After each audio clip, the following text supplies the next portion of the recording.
10 வருஷத்துக்கு முன்ன எடுத்த அந்த ஒத்த முடிவு தான் இனிமே நான் கஷ்டப்பட்டுட்டு இருக்கேன். ஏன்னா நிறைய டைம்ல நம்மள யோசனை பண்ண தோணும். நம்மளே யோசனை பண்ணி நம்மள கேள்வி கேட்டுப்போம்.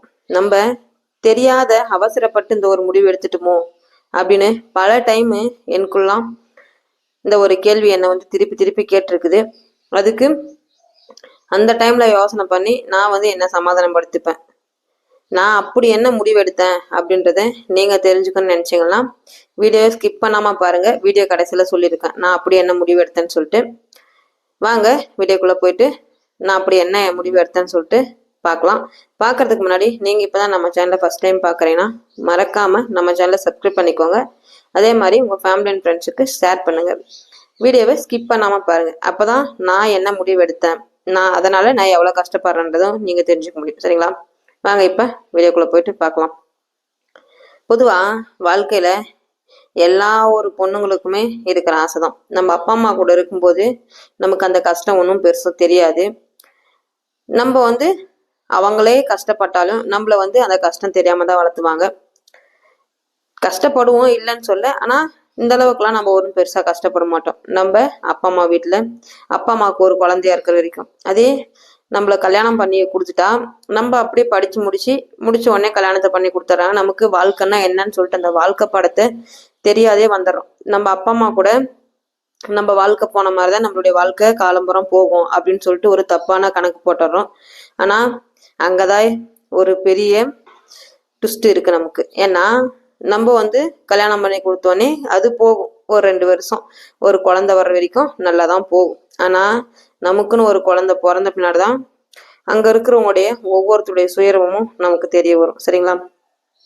ஒரு காலகட்டத்துல இது நமக்கு செட் ஆகாது அப்படின்ற மாதிரி தோணும் போது பல பல பிரச்சனைகள், பல பல இன்னல்கள் அதெல்லாம் தாண்டி சரி நம்ம நம்மளுடைய லைஃபை நம்மளுடைய செல்ஃபா நம்ம மூவ் பண்ணலாம் அப்படின்ற மாதிரி ஸ்டார்ட் பண்ணுவோம். அப்படி ஸ்டார்ட் பண்ணும்போது அந்த இடத்துல பெரிய கேள்விக்குறி, நீ என்ன பண்ண போற அப்படின்னு சொல்லிட்டு. ஏன்னா இப்ப ஒரு குடும்பத்துல மோஸ்ட்லி 2 பேர் இல்லைன்னா 3 பேர் இருப்பாங்க. அந்த மாதிரி இருக்கும் பட்சத்துல எல்லா பிள்ளைங்களுமே பேரண்ட்ஸ்க்கு ரொம்ப பிடிக்கும் அப்படின்னு சொல்லிட்டு சொல்ல முடியாது. ஒரு குடும்பத்துல இருக்கிறவங்கள ஒருத்தர் மட்டும் ரொம்பவே ஒரு பிரியமா இருக்கும். அவங்க என்ன தப்பு பண்ணாலும் ஏத்துப்பாங்க அப்படின்ற மாதிரி ஒரு சூழ்நிலை இருக்கும். சரிங்களா? அதே ஒரு சிலர் என்னதான் நல்லதே பண்ணாலும் அவங்க ஆகாதவங்க அப்படின்ற மாதிரி இருக்கும். சரிங்களா? அந்த மாதிரி இருக்கும் பட்சத்துல எல்லாரு குடும்பத்திலயும் அது இருக்கும் பொதுவா. அந்த மாதிரி இருக்கும் பட்சத்துல நம்ம நம்மளோட லைஃபை செல்ஃபா ரன் பண்ண ஆரம்பிக்கணும். அப்பதான் நம்ம தனியா அங்க நிற்கும் போது நமக்கான வருமானம் ஏதாவது நம்ம தேடிக்கணும் அப்படின்னு சொல்லிட்டு. ஏன்னா நம்ம அப்பதான் ஃபர்ஸ்ட் அடிபடுறோம். ஏன்னா நம்ம சின்ன வயசுல இருந்தே எனக்கெல்லாம் செல்ஃப் மோட்டிவேஷன் அதிகம். எப்படின்னா வச்சுக்கோங்க, நம்ம யாருடைய கையை எதிர்பார்க்க கூடாது, நம்மளா நம்மளுடைய தேவையை பூர்த்தி பண்ணிக்கணும் அப்படின்னு சொல்லிட்டு எங்க அம்மா வீட்டுல இருக்கும்போது காலேஜ் படிக்கும்போது எல்லாமே கொஞ்சம் கொஞ்சமா சரி கிடைக்கிற வேலைக்கு போயிட்டு அந்த மாதிரிலாம் ரன் பண்ண காலம் உண்டு. ஏன்னா நம்ம யாருமே எதிர்பார்க்க கூடாது எந்த ஒரு வருமானத்துக்குமே. நமக்கு அந்த திறமை இருக்குது அப்படின்னு சொல்லிட்டு நான் ரன் பண்ணிட்டு இருந்தாலு. அப்ப ஒரு காலகட்டம் வரும்போது நம்ம எப்படி நம்மளுடைய வாழ்க்கையை ரன் பண்றது, வாழ்க்கை ஓட்டுறது, அதுக்கு மெயின் பணம். நம்மளுக்கு அதாவது அத்தியாவசிய தேவைக்கு பணம் வேணும். சரிங்களா? ஏன்னா பணம் இல்லாத நம்மளால ஒண்ணுமே பண்ண முடியாது. அளவுக்கு மீறி தேவையில்ல, ஆடம்பர செலவுக்கும் தேவையில்ல, அத்தியாவசிய செலவுக்கு கண்டிப்பா வேணும். அந்த மாதிரி ஒரு காலகட்டத்துல நமக்கு வருமானம் இருந்தாதான் வழி, இல்லைன்னா ஒண்ணுமே இல்லை அப்படின்ற மாதிரி ஆயிடுது. என்னதான் ஹஸ்பண்ட் சம்பாதிச்சாலும் நமக்கு அந்த இடத்துல நம்மளுடைய வருமானம் இருந்தாதான் என்னமே பண்ண முடியும் அப்படின்ற மாதிரி ஒரு சூழ்நிலை ஆயிடுது. அப்ப ஒரு முடிவு எடுத்தேன் நான். சரி இந்த மாடு வச்சுட்டு பால் கறந்து ஊத்தலாம் அப்படின்னு சொல்லிட்டு. ஏன்னா அங்க அதுதான் வருமானம் சம்பாதிக்கிறாங்க. அதை கண் கூட பாக்குறோம். ஆனா நமக்கு அந்த மாட்டை பத்தி என்ன ஏதுன்னே தெரியவும் தெரியாது. அப்பதான் புதுசு. எங்க அம்மா வீட்லயும் மாடு இல்லை, ஒண்ணும் இல்லை. அந்த இடத்துல மாட்டை பத்தி தெரியாத, சரி நம்ம பால் கறந்து ஊற்றி சம்பாதிக்கலாம், ஏன்னா அது நம்மளுக்கு வாரானா காசு அப்படின்ற மாதிரி.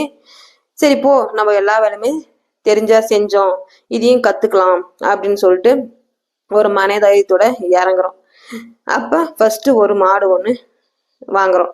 மாடு வாங்கும்போது பல பேர் பல விதமா பேசுறாங்க. ஏன்னா உலகத்துல ஒருத்தர் எப்படி இருக்கிறாங்களோ அப்படியே இருந்துட்டா கப்புன்னு விட்டுருவாங்க. அவங்க அடுத்த நிலைமைக்கு போகும்போது கண்டிப்பா உலகம் 1000 பேர் 1000 விதமா பேசதான் செய்வேன். அந்த மாதிரி ஒரு இன்னலுக்கு ஆளாகிறேன். அப்பதான் என்ன ஆகுதுன்னு சொல்லிட்டு பாத்தீங்கன்னா, எனக்கு பாலும் கறக்க தெரியாது, எதுவுமே பண்ண தெரியாது. சரி துணிஞ்சு வாங்கிட்டேன். அப்போ பல பேர் சொல்கிறாங்க, எப்படி வாங்கினாலா அவளே பார்த்துக்கிட்டோம். ஏன்னா எங்கள் வீட்டுக்காரும் பால் கறக்க மாட்டாங்க, எனக்கும் பால் கறக்க தெரியாது, மாடை பற்றி என்னன்னே தெரியாது. மாடுக்கு என்ன பண்ணணும், ஏது பண்ணணும், என்ன தீனி போடணும், அதுக்கு என்ன மொத்தம் எந்த ஒரு வேலையுமே அதை பற்றி ஏ டு செட் எதுவுமே தெரியாது. துணிஞ்சு மாடு வாங்கியாச்சு. மாடு வாங்கிட்டு அதுக்கப்புறம் பால் கறக்க தெரியாது. உட்காந்து ஒரு சிலர் வேடிக்கை பார்க்குறாங்க. அதாவது நம்மளுடைய நல விரும்பிகள்லாம் உட்காந்து வேடிக்கை பார்க்குறாங்க. அப்போ நம்ம காது படவே சொல்கிறாங்க, மாடு வாங்கிட்டாங்க தைரியமா, பால் கறக்கிறாங்க தெரியாது இல்லை, பால் கறக்கணும்னு வாங்கினாங்கல்ல, கறக்கட்டும் விடு அப்படின்னு சொல்கிறாங்க. அப்போ தான் நம்ம மனசுக்குள்ள ஒரு வைராகியம் வருது. ஏன்னா அவங்க இந்த மாதிரி சொல்லும்போது கண்டிப்பாக அவங்களுக்கு அவங்க சொன்னது தப்புன்றதை நம்ம புரிய வைக்கணும் அப்படின்ற ஒரு கட்டாயத்துக்கு வரேன் நான். அதுக்கப்புறம் சரின்னு சொல்லிட்டு அந்த மாடு வாங்கிட்டு அதை அப்படியே கொஞ்சம் கொஞ்சம் அப்படியே போக போக பால் கறக்க கற்றுக்கிட்டேன். ஒரு கொஞ்ச நாள் போக போக அதுக்கப்புறம் இன்னொரு மாடு ஒன்று வாங்கினேன். எப்படியாவது நம்ம வாழ்க்கையில ஏதாவது ஒன்று அச்சீவ்மெண்ட் பண்ணி ஒரு நல்ல இளமைக்கு வரணும் அப்படின்னு சொல்லிட்டு வாங்கும்போது என்னாச்சுன்னு சொல்லிட்டு பார்த்தீங்கன்னா, அந்த மாடு வாங்கிட்டு வந்து சரியா 48,000 வாங்கிட்டு வந்து ஒரே 4 நாள்ல மாடு வந்து இறந்துருச்சு. அதுக்கப்புறம் சரி திரும்ப மாடு வாங்குற வேலை நமக்கு வேணாம் அப்படின்னு சொல்லிட்டு என்ன பண்ணணும்னு சொல்லிட்டு பார்த்தீங்கன்னா, அந்த ஒரு மாடோடவே இருந்தேன். அந்த மாடோடவே இருந்துட்டு அதுக்கப்புறம் சரின்னு சொல்லிட்டு அது வந்து அப்படியே பொட்டக்கண்ணுக்குட்டியாக போடும். பொட்டக்கண்ணுக்குட்டியாக போட போட 1லேருந்து கிட்டத்தட்ட 10 12 உருப்படி பண்ணேன். அதுக்கப்புறம் சரி நமக்கு தேவையானது மட்டும் ஆரமாக வச்சுட்டு எல்லாத்தையும் விற்றுட்டேன். அந்த மாதிரி தான். அதுக்கப்புறம் அந்த மாதிரி பொட்டக்கண்ணுக்குட்டியே போட போட வளர்த்தினேன். அந்த டைம்லையும் ஒரே நம்மளுடைய மேலே வந்து பல பல பேச்சு தான். ஏன்னா அவளுக்கு பொட்டக்கண்ணே போடுது அப்படி இப்படின்னு சொல்லிட்டு. ஏன்னா எனக்கு என்ன ஒரு வைராகியம்னா, அவங்க இப்படி சொன்னவங்க பால் கறக்க தெரியாது, அவ கறந்து எப்படி ஊத்துறலான்னு சொல்லிட்டு சொன்னவங்க முன்னாடி நாம வந்து இது வந்து சக்சஸ் பண்ணி காமிக்கணும் அப்படின்னு சொல்லிட்டு ஒரு வைராகியத்தில் தான் இப்போ கிட்டத்தட்ட 12 வருஷமா ஓடியாட்டு வரேன்.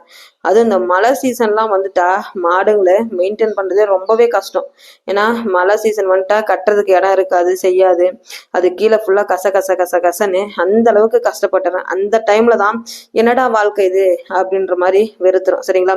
அப்போ தான் நம்மளுக்கு நினைக்க தோணும், நம்ம வந்து அப்போ தப்பான முடிவு எடுத்துட்டோமோ அப்படின்னு சொல்லிட்டு. அப்பயும் சொன்னாங்க, நீ படிச்சுங்கிறல ஸ்கூலுக்கு போட்டு. எனக்கு வேண்டாம், எத்தனையோ பேர் படிச்சவங்க.